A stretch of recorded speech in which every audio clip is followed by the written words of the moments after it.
High বন্ধুরা, তোমরা কেমন আছো? আমি আশা করি ভালো আছি। এখন ততটা ভালো নেই, কারণ আমার কানটা নিয়ে এখন অনেক কষ্ট ভোগ করতে হবে। ভালো থেকো বন্ধুরা তোমরা, আমি এইটাই চাইবো। আর যে কথাটা বলতে এসেছিলাম বন্ধুরা, আমি বলেছিলাম আমার ডক্টরকে অ্যাপয়েন্টমেন্ট করা আছে। আমি অ্যাপয়েন্টমেন্ট করার পরে আমি 10টা 10:30টার সময় বেরিয়ে গেলাম।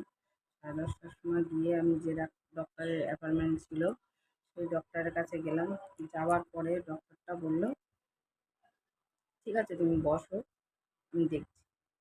আমি যখন বসলাম, বসার পরে তখন বলল তোমার কানটা দেখি। তখন কানটা দেখলো, দেখার পরে তখন বললো কানের মধ্যে কিছু একটা আছে।